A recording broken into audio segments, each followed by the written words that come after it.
It's time for this week's Here's How. And this week, here's how to make people think you're called Barry. When chatting to a woman behind the cafe counter, ask her if her sister is a teacher, because she looks like a spitting image.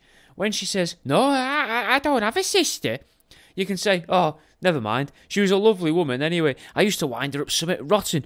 Barry Jenkins, have you been trying out my whiteboard pens again, you little shit?" She'd say to me regularly. I think she used to drink though through the day, and when she'd go in a little storeroom, have a little couple sips, and then by the end of the day, I think she'd just forget to lid the pens back up. Next time you're in a two-man team on PlayStation with a stranger, explain to him how your mate you used to play with always used to be saying, "Bloody hell, Barry, you're shit at this."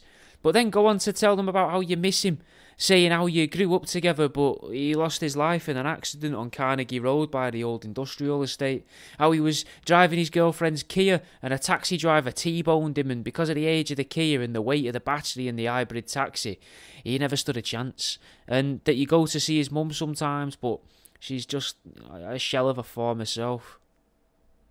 When you're comforting a friend's brother at a barbecue about his itchy penis, you can tell him that when you went to see Dr. Rakesh, that he said, "Mr. Herschel," and you said, "Please, please, doctor, you've got my cock in one hand and my foreskin in your fingers, please.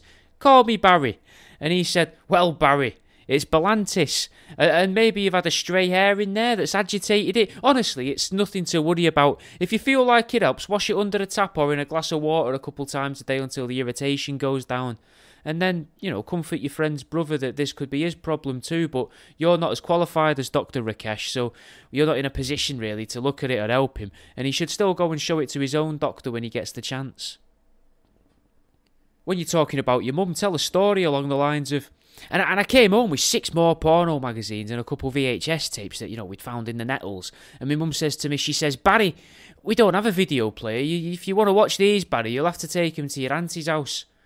Little did she know, though, that William's mum and dad had a video player and we planned to watch them while she was at work during the summer holidays. Tell people that when you went into the shop the other day, you'd think the fella behind the counter was being a bit cheeky with you because he said, "You come and buy one of these every day. Maybe you should try the diet version now." And I called him a cheeky cunt, and then as I was leaving, he shouts me back saying, "Oh, shit, Barry, come here a minute."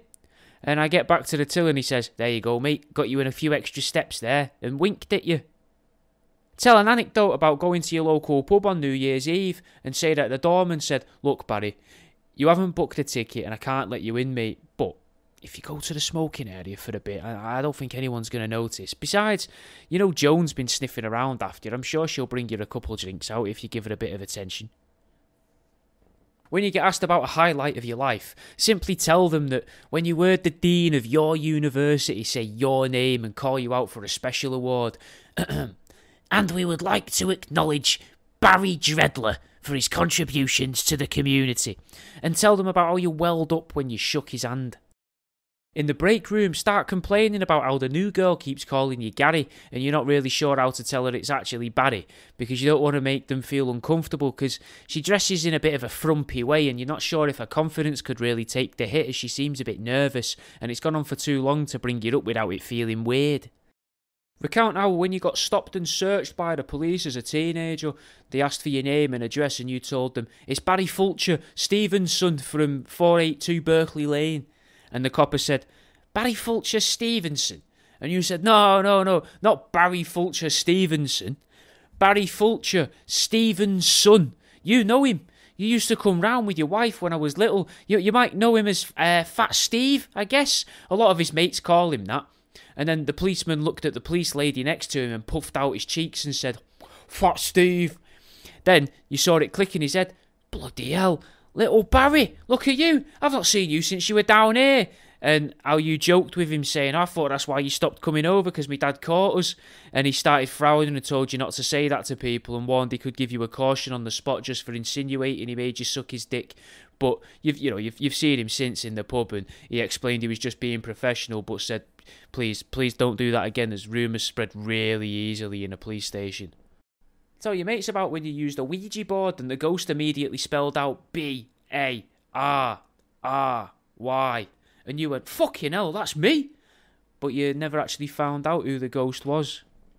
And that's the end of this week's Here's how.